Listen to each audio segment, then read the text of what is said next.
ahora con Gonzalo Prialé, vicepresidente de la CONFIEP, presidente de AFIN. Vamos a hablar de la línea 2 del metro. Pero antes quiero preguntarle su opinión acerca del nuevo gabinete. Gonzalo, buenas noches, ¿qué tal? Buenas noches. ¿Cuál es tu opinión acerca de este...? Bueno, primero reconocer el mérito de un hombre profesional, caballero, de muy buena trayectoria en el gobierno regional de su región, que ha hecho un papel importante y bueno, ahora tenemos un nuevo gabinete y le deseamos mucho éxito al presidente del Consejo de Ministros, René Cornejo. Creo que tiene una clara formación profesional que le va a permitir liderar esto con buen criterio y le deseamos mucho éxito. De acuerdo. Me parece que hay buenos ministros, ¿no? Piero Ghezzi es interesante, Leodoro Mayorga también, en fin. Sí, son realmente un gabinete bastante bien implementado, con técnicos de primera, como Piero Ghezzi o Milton Bongese o la ministra de Industrias. O sea, es decir, por donde mires hay muy buenos elementos. Ojalá puedan armar un buen equipo y sacar adelante las metas y obras que están pendientes.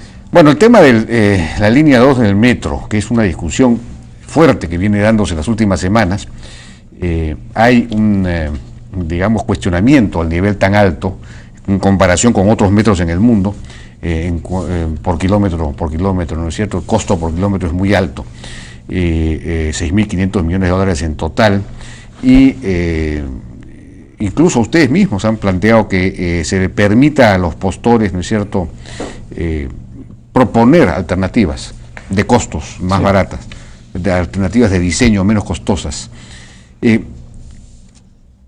¿Cuál es su opinión rápidamente acerca de esto? Bueno, en primer lugar, yo creo que la discusión es bienvenida. Sin embargo, hay que tener mucho cuidado de no caer en desatinos, politizar el tema y terminar de repente frustrando un proyecto que es imprescindible para Lima.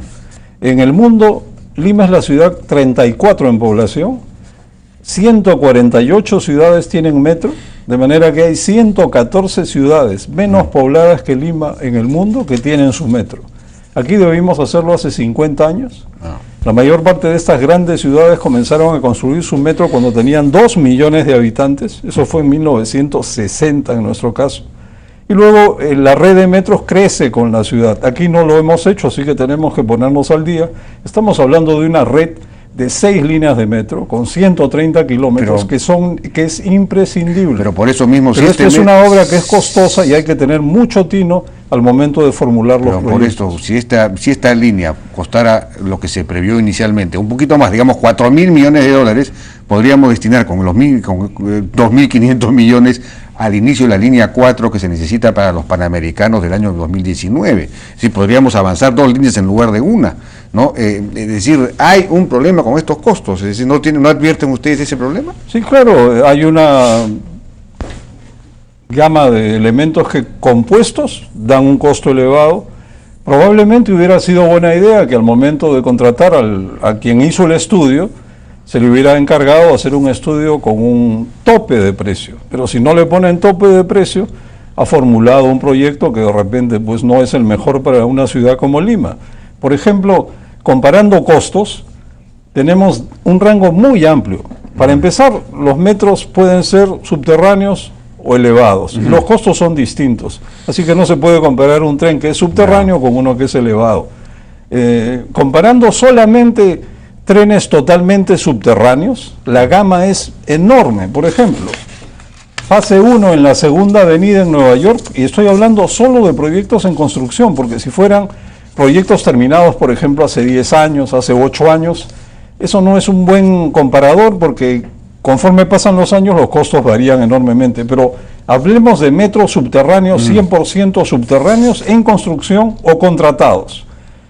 Segunda Avenida, fase 1, Nueva York, 1.400 millones de dólares por kilómetro. Ese es el rango. Downtown Singapur, 493 millones por kilómetro.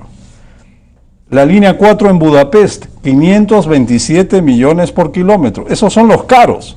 Ahora veamos otros. Cairo, línea 3, fase 2, 101 millones por kilómetro. Mumbai, fase 1, línea 3, contratado en el 2003. Entre paréntesis, aquí el nuestro estaría costando 169. Creo que 186 con IGB. 186 millones de dólares, casi 200 kilómetros. Sí. Ahí estamos hablando de 100, ¿no? Sí, 100, 110, 120 parece racional. En Mumbai, por ejemplo, 137 millones por kilómetro. Entonces, ¿qué hacer? Bueno, primero en Santiago de Chile cuesta 78. ¿Cuándo fue construido? No, está en construcción en este momento. Bueno, la línea 3 y la línea 6, 78, agregarle el material rodante, digamos 90. 90 millones de dólares por kilómetro. El material rodante puede ser más. Un 20%, ¿no? Según esto, en el Riad, por ejemplo, los árabes, la Arabia Saudita, que tiene un montón de plata, cuesta 120 kilómetros, 120 millones por kilómetro. Pero es que ese tren es una combinación hasta de tramos a nivel, tramos subterráneos, y van a ser 6 líneas sí, al mismo tiempo. El promedio son 123, sí. Exacto, bueno. Por inversión debiera abrir el concurso para permitir que los postores calificados presenten alternativas en profundidad, en elevación, y también mejoras de ingeniería en procesos constructivos. Ahí puede haber importantes ahorros. Bueno, esa es la propuesta que ustedes han hecho. ¿Y la hicimos hace meses. Bueno, es cuestión de ponerla... Bueno, esto hay que destacarlo, porque digamos, si el organismo, el gremio que representa a muchos postores, ¿no?, está proponiendo que se permita, formular alternativas más baratas y de mejor diseño, entonces, ¿cómo es posible que el gobierno no acepte? Digamos, los postores podrían callarse la boca y decir, oiga, a mí me conviene pues que me pongan un techo tan alto.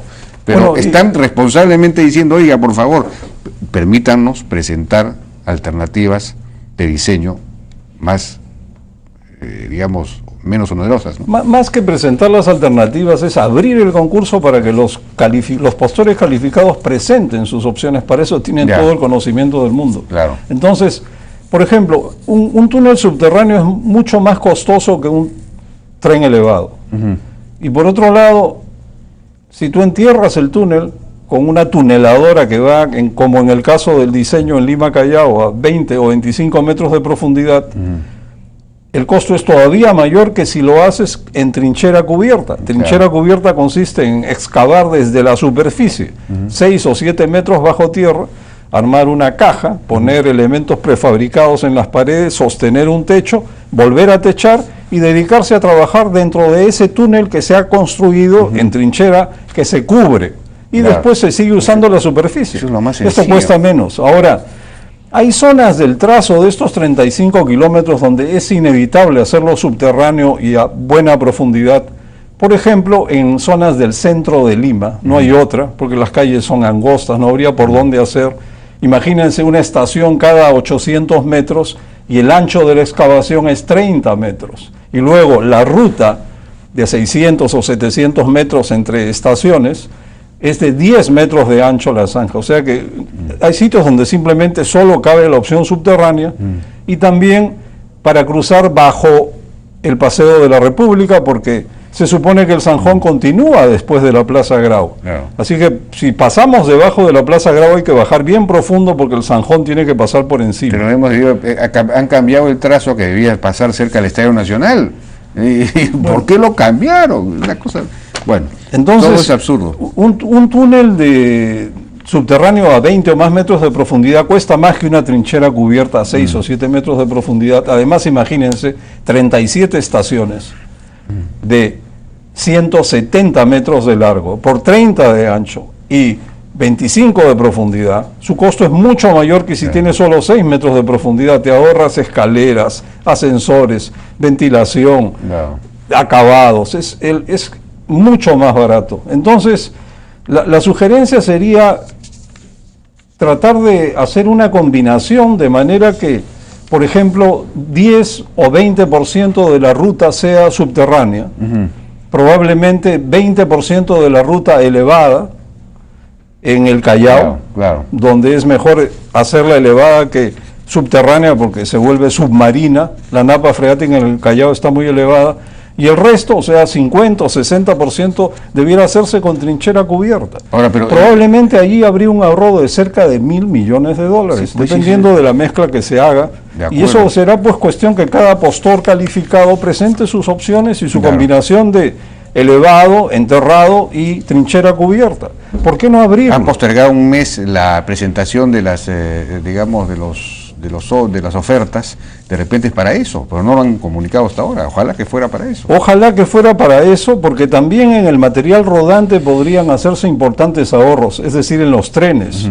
Se están comprando trenes que existen en muy pocos lugares del mundo, no existen en ningún lugar de América Latina, creo que ni en Estados Unidos. Son trenes de última generación, sí, pues, completamente automatizados, sin piloto, sí, pues, muy caros. Claro, entonces sí, estamos comprando un Ferrari, claro, y de repente debiéramos comprarnos un buen Toyota. Somos un país pobre. Ahí podrían haber 400 o 500 millones de dólares de ahorros.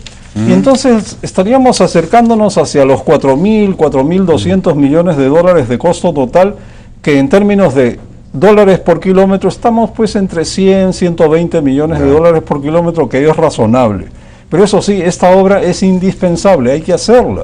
Claro. No es cuestión de buscar excusas para entramparla, denunciar, hacer escándalos, y después después se frustra y podrían pasar 50 años. Pero la solución está clarísima. Estos tres que han precalificado puedan presentar opciones, digamos, alternativas de diseño más baratas, para poder hacer simultáneamente, entonces comenzar a hacer la línea 4. Entonces, eso es lo que tenemos que... Además que cuando uno hace trinchera cubierta puede atacar por varios frentes, y no solamente en caso de enterrar todo, en 4 zonas donde están las 4 tuneladoras. Acá podrías trabajar en varias partes a la vez, pero algunas críticas. He escuchado decir, si se cambiara el diseño habría que volver a hacer el estudio y volver a pasar por el SNIP. Yo me pregunto, el SNIP se hizo... Este proyecto caro ha pasado por el SNIP. Cualquier proyecto cualquier proyecto más barato, cualquier proyecto que implica ahorros, ¿cómo no va a pasar por el SNIP? ¿Y para qué lo quieren pasar? Si ya pasó lo caro, ¿cómo no va a pasar el ahorro? Lógico. Sería perder el tiempo. Y por otra parte, dicen, por ejemplo, que evaluar las ofertas abiertas, es decir, con tanta variante de elevación, profundidad o diseño y mejoras de ingeniería, sería muy difícil de evaluar. Bueno, probablemente es complejo, pero hay que hacerlo. Sí, pues así es. Porque primero está el ahorro de una obra cofinanciada que exige tanto recurso público, y después está pues la tranquilidad de los funcionarios. De acuerdo, muy bien. Okay. Gonzalo, muy interesante, muy claro, ojalá que le hagan caso. Muchas gracias a Gonzalo Prialé, vicepresidente de CONFIEP y presidente de AFIM. Vamos a una pausa, regresamos con Francisco Tudela para ver el caso de Venezuela.